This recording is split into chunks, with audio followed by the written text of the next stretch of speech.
Guys අද අපි අහන්න යන්නේ මගේ සීයා අත්විඳපු අద్භූත හොල්මන් කතාවක් ගැන. ඉතින් මෙතෙන් පටන් සීයා අපිට එයා අත්විඳපු ඒ සිද්ධිය පැහැදිලි කරලා දෙවි. හරි සීයේ. අපි කෙලින්ම කතාවට යන්න කලින් ඔයා මේ සිද්ධිය අත්විඳින්නේ මොන කාලෙද? ඔයාගේ වයස කොයි කාලෙ විතරද ඔයා මේක අත්විඳින්නේ? මේකයි පුතේ. මේ සිද්ධිය වෙනකොට මට වයස අවුරුදු 20යි. දැන් මගේ වයස අවුරුදු 74යි. එතකොට මීට අවුරුදු 54කට කලින් තමයි මේ සිද්ධිය වුනේ. එතකොට මම සාමාන්‍යයෙන් අවුරුදු 20ක ඉලන්දාදී තරුණ ගැටේ. එතකොට අපේ ගෙදර හිටියේ අම්මයි තාත්තයි මගේ අම්මගේ තාත්තයි මගේ තාත්තගේ අම්මයි. එතකොට මේ අපේ සීයා අම්මගේ තාත්තා පදිංචි ඉන්නේ ටිකක් එහා කොහොම හරි මොන හේතුවකට හරි අපේ ගෙදර අපිව බලන්න ආව සීයා. ඒ ඇහිුණා දවස් දෙකක් ඉන්නකොට අපේ සීයාට පොඩි අසනීපයක් හැදුණා. ඉතින් මේ සීයා අපි නිදින්නේ ඉස්තෝප්පු. මේ පැත්තේ කැඳක් තියෙනවා අපේ පැත්තේ වම් පැත්තේ කැඳක් තියෙන ඇඳේ මේ ඇඳේ ඥාති මේ ඇඳේ සීයා. ඉතින් මේ අතරේ තියෙනවා මේ දී ටිකක් ගොඩක් දාලා සාමාන්‍යයෙන් මේ මැස්සක් වගේ එකක් අපේ ගේ හදන්න අද ඉර කුලී කොට උඩ තමයි මම නිදියේ. ඉතින් තාත්තයි අම්මයි නිදිය ගන්නේ ඒ තව දී වගේක් තියෙන පරිසම් කරනොත් පිටිපස්සේ ලොකු හෝල් එකක් වගේ එකක් තියෙනවා. ඒකේ තමයි අම්මයි තාත්තයි. අපේ අනිත් සහෝදරයෝ ගේ ඇතුලේ ඉන්නවා. ඉතින් මේ මට අම්මා කිව්වා මේ පුතේ මේ සීයා අසනීපෙන් ඉන්න දැයට සමහර වෙලාවට ඊයට මේ එළිය පහදියට යන්න වේවි පොඩ්ඩක් බලන්න කියලා. ඉතින් මම මේ සාමාන්‍යයෙන් ඉතින් ඇට කාලා බිල තීරම කරලා අපි ඉතින් නිදිය ගන්න පටන් ගත්තා. දැන් සීයා එතකොට ඇඳලා හිටියේ මේ අර සුදු අද්දික මේ බැනියමකුයි අර මේ පළේ කාට් කොටු සරමකුයි. ඉතින් මේ දැන් සීයා මේ පැත්තේ නිදි ආච්චි ඉතින් අර එහි පැත්තේ ඉන්නවා මම මැද ඉන්නවා. දැන් කොහොමද මොන හේතුවකින් හරි මට එකපාරට ඇහැරුණාම මට තේරෙනවා මේ සීයා මේ නැගිටලා ඉන්නවා. ඉතින් මම බැලුවා සීයා අසනීප මේ මොකක් හරි සීයාට කොහොමනවද දන්නේ නැහැ. සාමාන්‍ය টয়ලට් එකට යනවත් එහෙම දන්නේ නැහැ.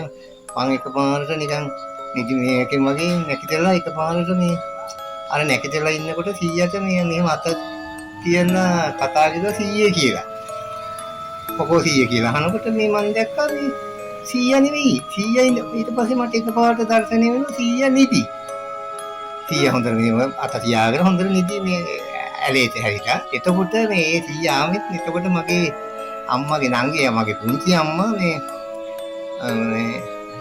ගඟේ ඔරුව පෙරලිලා මේ මැරිලා එයාගේ ළමයාත් එක්ක සතියක් වගේ තමයි මේක සිද්ධිය වෙනකොට. මේකෙන් තමයි සීයා හිටියේ. අප්සෙට් එකකින් හිටියේ අපේ හැමෝම. ඉතින් මේ පස්සේ මේ මම එකපාරට බැලුවම මෙන්න සීයා නිදි.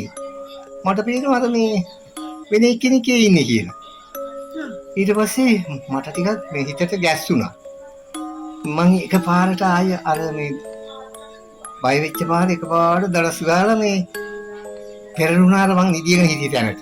පෙරලිලා මම මේ සාමාන්‍ය මං ඒ පෙරෝගෙන හිටිය රෙද්දෙන් ඇදලා හිමීට නෙපේන මම මූණ වහගත්තා.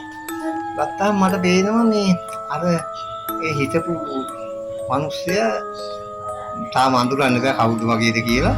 පස්සේ එකපාරට නැගිටලා දැන් බලනකොට මේ ඩිංග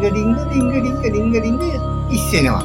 උඩට යන දැන් අර වාඩියගෙන හිටිය මිනිස්සු දැන් මට පේන්නේ එන උසත වගේ වගේ දැන් වහනේ ගෑවෙන සයිස් එකට වගේ මේ බලන් ඉඳි උස යනවා. එතකොට පේන්නේ සාමාන්‍යයෙන් අර දෙමළ ගෑනුවෙක් කෙනෙක් අර මොට්ටක් එළිය ඔලුවට දාලා මේ මූණ වහගෙන මේ මෙතනට නිකන් අතින් අර පූනියන් දේවතාව වගේ අර ටොයිල් වල තියෙන චරිතය තියෙන්නේ. ඒ වගේ හැබැයි මේක කළුයි. ඒ වගේ සුදුසුසෙක් ගන්න මේක කළුයි. සම්පූර්ණ මූණක් කළුයි. මෙහෙම අත තියාගෙන නේද දැන් මට මේ පේනවා මේ මම එකපාරට අර ගැස්සිලා වීමනේ දැන් මාව දාඩිය දාලා දැන් මට කරගන්න දෙයක් නැහැ. දැන් මං හෙමින් කරලා හෙද්ද පොඩ්ඩක් මේ අයින් කරලා එක හැකින් මෙහෙම නිකන් හොරාට බැලුවා. බලනකොට මං එයා මේ පැත්ත මන්දිය හැරුණා. හැරුණාම එයාගේ මුණ මට එකපාරට අර හැට දර්ශනේ වුණා.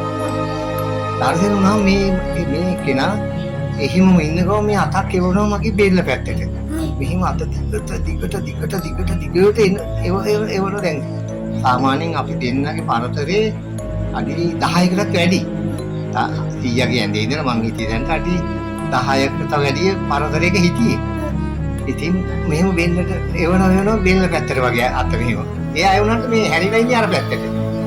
අතේ නෝ මෙහෙම. පස්සේ ගමන මේ මාත් එකපාරට නිින්ද ගියා.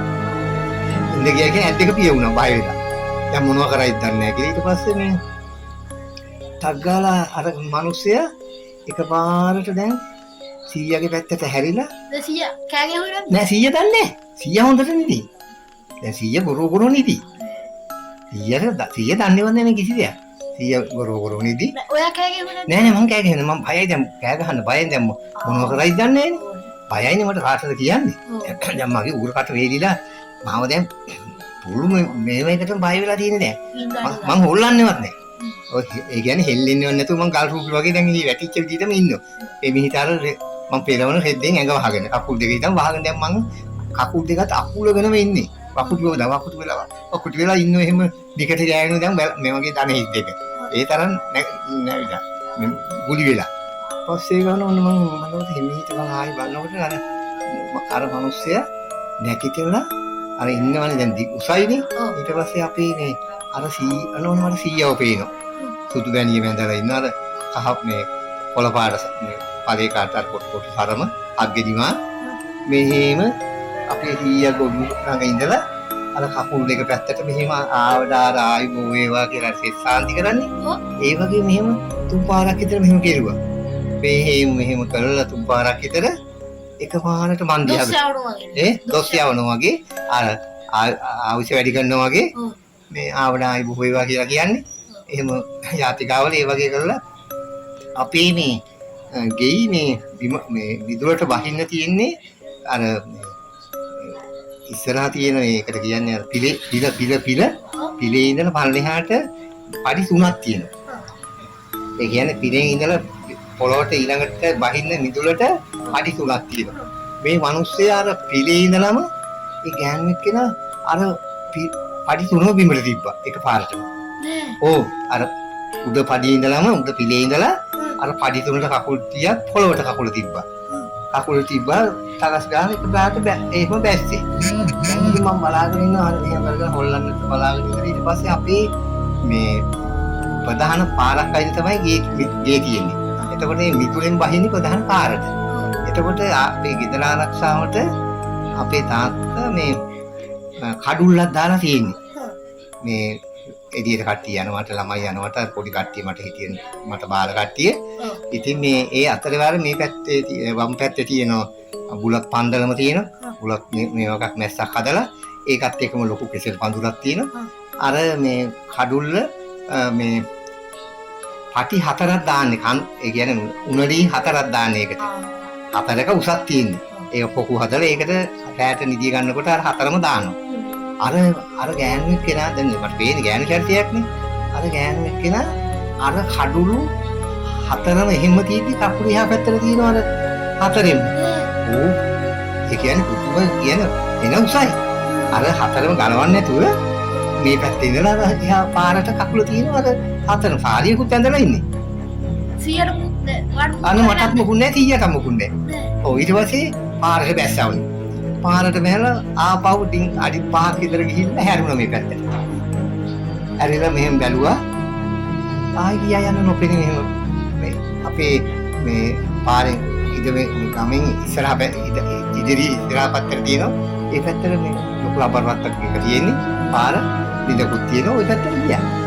ටිකක් දුර යන්න ගිහිල්ලා මම බය වැඩි ගමන කෑ ගැහුවා.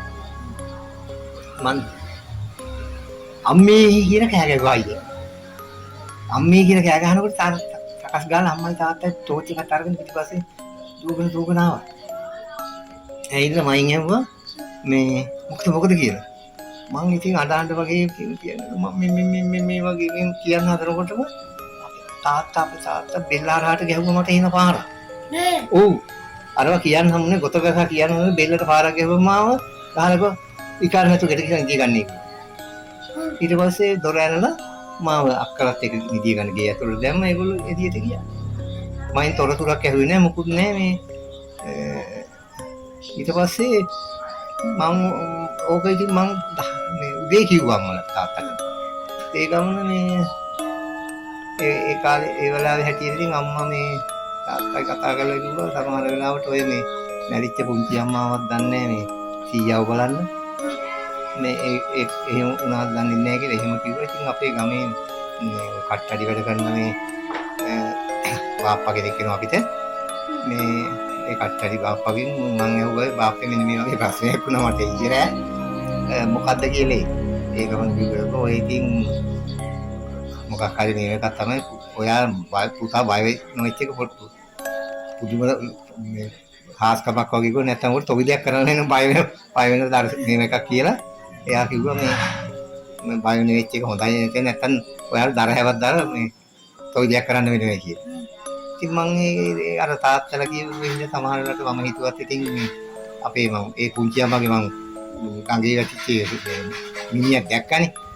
ඒක නිකන් අර මූණ මේ අර ක්‍රිටික ගහ ගිහිල්ලා ඒව තුවාල වෙලා තමයි එළියට මේ මත උනේ. ඒ කියන්නේ ඔරුවෙන් පෙළෙලා. ඉතින් එයාගේ දුවක් නෑ ඒ දරුවන් නැති වුණා. අත් දරුවා අනිත් ළමයි තුන් දෙනා බේරුණා. බාප්පත් බේරුණා. ඒක ඒ ඔරුව ආපු අනිත් තව දෙන්නෙකුත් බේරුණා. ගම් වතුරේ ඒගොල්ලෝ කොහොම හරි කට්ටිය එක්කවලා කොට නැගලා කෑ ගහලා ඉඳලා බේරගෙන තිබුණා. ගහගෙන යද්දී අපේ මුංචි අම්මට සමහරවිට අර දරුවා අතේ දීච්ච හින්දා දරුවා මෙතන පැනලා තියෙන. ඒ අත එහෙම කීදී තමයි මේ යට මොනවා හරි අත්තක් අහුවෙලා තමයි බදාගෙන ඉන්නේ ඇති. ඒ වැටිච්චට අඩි 10ක් එහෙ නෑ එහායින් එහෙම මතු උනේ. දවස් දෙකකට පස්සේ. ඊට පස්සේ කට්ටිය සේරම ගමේ කට්ටියයි නෑයෝ අර මේ දිගටම පොලිසියයි මේ ගඟ දිගටම හිටියා. දෙපැත්තෙම මේ බලන්නේ කොහෙන් මතුවේද කියලා මේ මාමලා අපේ මගේ මාමා කියන්නේ ඒ මැරිච්ච එක්කෙනාගේ අයියලා දෙන්නෙක් මැදිහත් වෙලා ඊට පස්සේ අඟුරු තියෙනවනේ. ඔය අරගෙන හිට මෙහෙට යනවා දැන් ඒ ගමන හරියටම වෙලාවට අපේ මේ මාමගේ ඉස්සරහටම අහුණා. මතු වුණා ටක් ගන්න. ඒ හරියටම මතු වුණා පස්සේ මේ මාමා අපේ මේ ඇඟේ එයාගේ සරම ගලවලා අර ඇඟේ තිබුණේ මේ ඇඟ මේ දාලා සරම දාලා ඒක පටලවල තමයි මිනිහ ගොඩට ගත්තේ. ඇදගෙන ඇහි. ඒක තමයි මට හිතෙන හැටියට ඉතින් අර ඒ පුංචි අම්මාවත් දන්නේ නැහැ මාමා සීයාව බලන්නේ ඒගොල්ලෝ නම් ඉතින් ඔකේ මම ඉතින් ඔක මට ඒ තරම් දැනුමක් ඇත්තේ නැහැ මම ඉතින් මේ එහෙනම් ඒක වෙන්නේ නැති කියලා ඉතින් කීප දෙනෙකුටම කිව්වා උක. දැන් ඉතින් ඔයාට දැන් මේ කිව්වේ දැන් ඔයා මේ වගේ අద్భుත විද්‍යාවක් ඉඳලා නැහනේ. ඉතින් මම නම් මේක ඇත්ත වශයෙන්ම මම මේ ඔය හොල්මන් අවතාර මේ අදහන කෙනෙක් නෙවෙයි. මේක ඇත්තට බොරුද කියලා මම විශ්වාස කරන පුද්ගලයෙක් නෙවෙයි. නමුත් මේක මට ඇස් දෙකටම ඒ කියන්නේ මේ පියවිය හැම දැක්ක දෙයක්. සජීවීවම මේ දර්ශනය මේ ඔහොම මේ වෙච්ච විද්‍යාවක් ඉඳලා ඉතින් මට මේ අදටත් මම ඉතින් හිතනවා මේ වගේ දේවල් සත්‍යයි කියලා. ඔක තමයි මගේ කතාව. බොහොම ස්තුතියි සීයේ. අද අපි ඔය ඇහුවේ අපේ සීයා අත්විඳපු සත්‍ය අద్භූත සිද්ධියක්. ඉතින් ඕගොල්ලෝ මේක ගැන හිතන දේ පහලින් කමෙන්ට් එකක් දාන්න. වීඩියෝ එක හොඳ නම් ලයික් කරන්න, ෂෙයා කරන්න මේ වීඩියෝ එක අනිත් කට්ටියට බලන්න. අපේ channel එකේ මේ පළවෙනි වීඩියෝ එක මේ. ඉතින් අපිට සහාය දෙන්න ඕගොල්ලෝ subscribe කරලා අපේ channel එක. ඉතින් අද එහෙනම් අපි ගිහින් එන්න වෙනත් දවසක හමු වෙමු.